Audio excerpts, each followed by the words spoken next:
Assalamualaikum warahmatullahi wabarakatuh. Halo sahabat sehat Surakarta, gimana kabarnya hari ini? Semoga selalu sehat gitu ya. Nah, salam sehat, sehat raganya, sehat jiwanya. Baik, pada kesempatan kali ini saya akan membahas mengenai topik yang sangat menarik, yaitu krisis pada korban kekerasan seksual gitu ya. Nah, sebelum menguraikan mengenai krisis pada kekerasan seksual, sebelum saya membaca sebuah buku, yaitu buku karya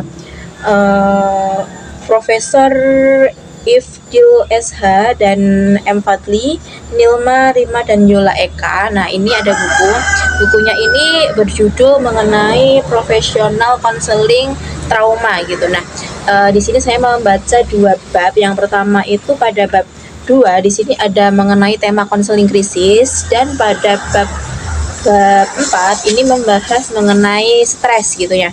Nah, sebelum saya membaca buku ini, saya beranggapan bahwa dalam mengatasi korban kekerasan seksual, saya kira itu hanya seperti memberikan rasa aman dan nyaman saja kepada korban. Namun setelah membaca buku ini, saya mendapat insight baru bahwa dalam menghadapi korban utamanya dia itu kekerasan seksual, yang mana dia itu mengalami krisis dalam masa hidupnya, itu tidak hanya sekedar memberikan rasa aman saja, namun ada beberapa teori. Yang pertama ini, saya di sini mendapatkan bahwa sebuah krisis itu terbentuk dari peristiwa sebelumnya, persepsi atau kejadian, yang mana kejadian itu membuat kepikiran terus gitu. Nah, itu membuat namanya itu krisis gitu. Nah, dalam krisis pada manusia itu terbentuk awal mulanya, yang pertama itu adanya peristiwa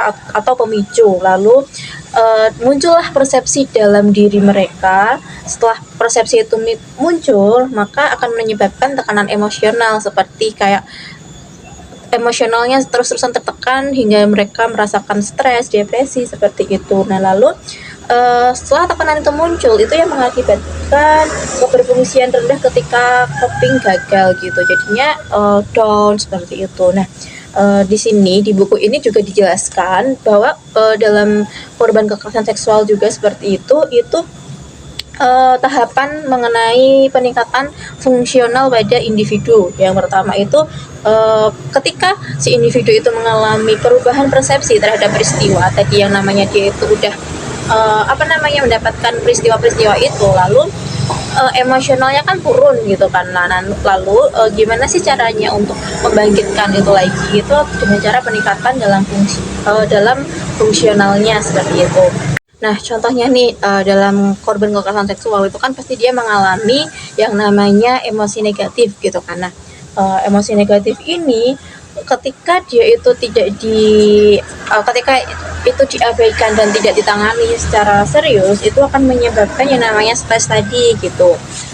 Terus ada yang namanya juga ini, setelah dia mendapatkan, mungkin dari masyarakat sekitar, karena dia mendapatkan kekerasan seksual kan, dia kan merasa kayak putus asa, down gitu kan.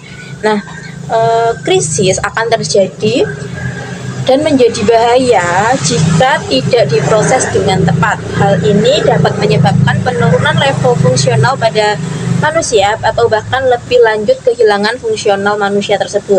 Sehingga individu yang berada pada kondisi ini cenderung memiliki perilaku maladaptif seperti bunuh diri, pembunuhan, atau bahkan bisa masuk ke level yang psikologisnya sangat dalam begitu. Namun bagi individu yang mana dia itu berada dalam kondisi krisis, mendapatkan pertolongan secara langsung dan sesegera mungkin, dan memiliki support system yang memadai, hal ini membantu individu tadi untuk mencapai level fungsionalnya yang lebih tinggi daripada individu yang tidak mendapatkan bantuan apapun gitu.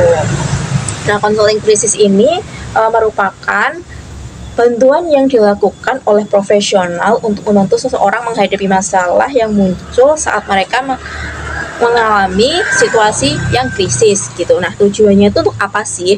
Tujuannya itu untuk memberikan bantuan yang singkat namun fokus pada individu yang sedang mengalami situasi krisisnya begitu. Nah, di sini juga dijelaskan bahwa model konseling krisis yang digunakan untuk menghadapi seperti itu yang pertama ada model Robert. Nah, pada model Robert ini ada beberapa tahapan. Yang pertama itu asesmen psikologis dan kematian. Jadi secara psikologisnya itu diidentifikasi terlebih dahulu, lalu membangun hubungan yang tepat dan cepat kepada si korban tersebut. Setelah itu identifikasi masalah utama atau penyebab krisisnya, dan yang keempat, tahapan keempat itu berdamai dengan perasaan emosionalnya. Jadi kayak apa ya namanya itu kayak secara emosional jadi yang dia.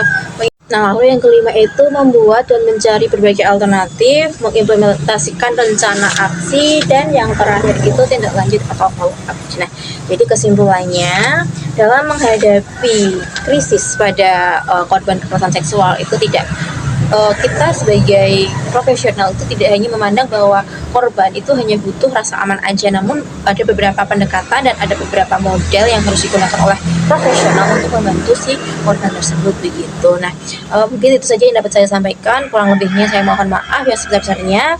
Akhir kata, wassalamualaikum warahmatullahi wabarakatuh.